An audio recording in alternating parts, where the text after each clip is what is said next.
बिस्मिल्लाहिर्रहमानिर्रहीम। अस्सलाम वालेकुम नाज़रीन। तो पहले पाकिस्तान तहरीक इंसाफ कहती थी कि हमने नून लीग से, पाकिस्तान पीपल्स पार्टी से मुज़ाकरात नहीं करने।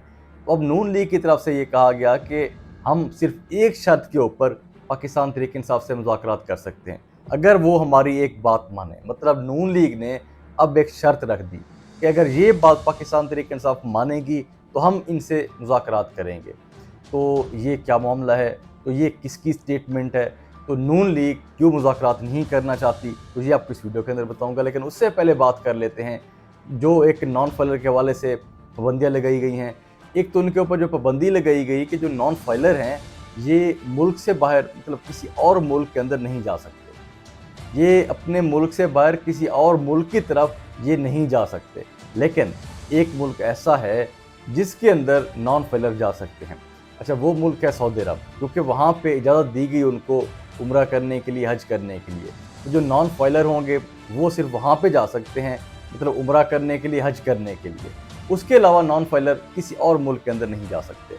तो इसके अलावा बात करते हैं शहबाज शरीफ साहब। उनकी मुलाकात हुई मौलाना साहब के साथ, मौलाना फजल रहमान साहब के साथ। तो जब ये मुलाकात हुई उसके बाद बहुत से तजिए सामने हैं लोगों के कि जी जो मौलाना साहब हैं, हो सकता है कि इनको कोई ऐसी ऑफ़र दे दी जाए कि मौलाना साहब पाकिस्तान तहरीक इंसाफ को रास्ते के अंदर छोड़ दें।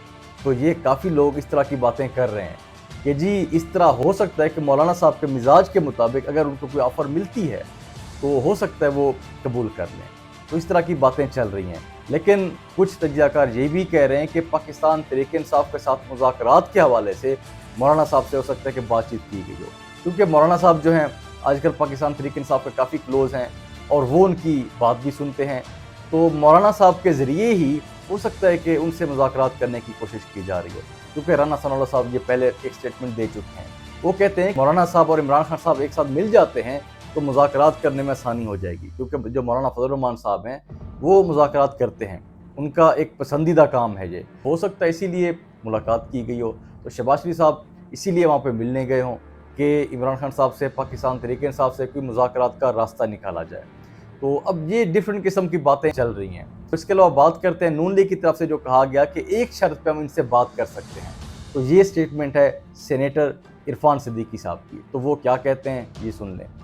वो कहते हैं कि ऐलान करें हम चोर डाकू नहीं पाकीज़ा हो गए तो हम मुज़ाकरात कर लेंगे। आगे वो कहते हैं कि अचकज़ई साहब की जो कमेटी है हमसे क्या बात करेगी, क्या ज़मानत हमें देगी। वो कहते हैं कि इनका जो मौक़िफ़ है वो ये है कि ये पार्लियामेंट जो है ये जाली है, मतलब फार्म 47 की है। तो अगर इस तरह का मौक़िफ़ होगा तो फिर कैसे बातचीत हो सकती है। वो कहते हैं अगर इस तरह के मौक़िफ़ को ख़त्म किया जाता है, अगर ये समझते हैं कि बातचीत करनी है तो फिर ये पहले माने कि जी हम अब पाकीज़ा हो चुके हैं। मतलब जो चोर डाकों में ये कहते थे, अब इनको ये मानना पड़ेगा कि अब ये बात करना चाह रहे हैं तो हम फिर पाकीज़ा हो चुके हैं। मतलब ये उन्होंने सेनेट के अंदर खिताब करते हुए ये बातें की हैं उन्होंने। ये कोई पार्टी की मेरे ख्याल से पॉलिसी नहीं है, ये सियासतदान जो होते हैं हर जमात के ये स्टेटमेंट्स देते रहते हैं। तो इनके अलावा महमूद खान अचकज़ई साहब उन्होंने भी स्टेटमेंट दी है। वो कहते हैं इमरान खान किसी को अच्छा लगे या बुरा हमें मानना पड़ेगा तहरीक इंसाफ ये इलेक्शन जीत चुकी है। सच ये है कि मौजूदा इंतखाबात बदतरीन धांधली ज़दा हैं। इलेक्शन जैसे उल्टाया गया ये गुनाह कबीरा है, मुल्क के मुस्तकबिल से खेलने वाली बात है। तो ये उनकी स्टेटमेंट है।